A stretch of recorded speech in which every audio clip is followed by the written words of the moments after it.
Another day, another basketball stories na naman ang pagkikwentuhan natin. At ngayon nga, yung pag-uusapan natin ang balitang pagkapanalo ng Los Angeles Lakers laban sa Memphis Grizzlies. At ang balitang nagsisi na nga daw sa trade ang Golden State Warriors.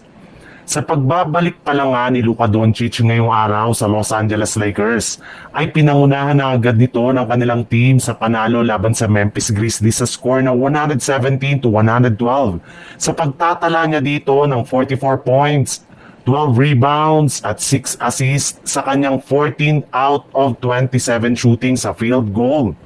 Pero hindi rin naman nga naging madali para sa Lakers ang panalong ito dahil maaga pa rin nga sila ditong natambakan at nagawa lamang nilang makalamang sa second half gamit ang ginawa nilang adjustment sa kanilang game plan na siyang naging rason ng kanilang panalo. Bagamat man nga off nights si Austin Reeves sa kanilang game ngayong araw, ay gumawa pa rin naman nga ito ng 21 points. Nag-step up rin naman nga dito sina Jake LaRavia na kumuha ng 13 points at Marcus Smart na nagtala rin naman ng 12 points. Pero ang pinaka-impressive nga na nagawa dito ng Lakers ay ang kanilang defensive game plan kay Ja Morant. Nahinayaan lamang nila na makagawa ng 8 points at 7 rebounds sa kanyang 3 out of 14 shooting sa field goal. Sa tulungan nilang Marcus Smart at Jared Vanderbilt ay napuwersa nga nila na mag-struggle sa lahat ng kanilang mga ginagawang tira. Marami rin naman nga mga fans ang nadismaya sa nangyari kahapon sa Golden State Warriors sa kanilang game laban sa Milwaukee Bucks since natalo nga sila dito kahit wala man si Giannis Antetokounmpo. Bukod rin dyan, mismo ang kanilang dating player pa nga na si Ryan Rollins ang tumalo at nag-outplayed sa kanilang buong team, lalo na kina Jimmy Butler at Stephen Curry.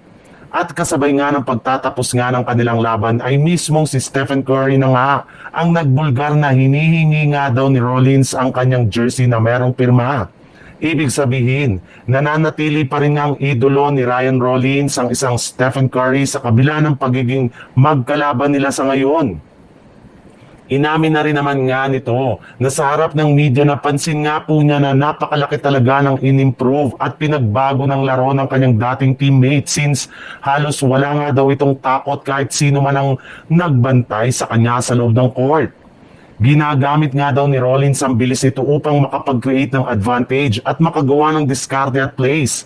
Pero bagamat man nga labis ang papuring ibinigay ni Curry kay Ryan Rollins, ay inamin rin naman nga niya na masyado nga siyang naasar sa ginawa nito sa kanilang maging si Curry nga ay hindi nga maitago pa ang pagkahinayang sa trade nila noon kay Rollins na naging parte sa deal nila kay Jordan Poole at Chris Paul.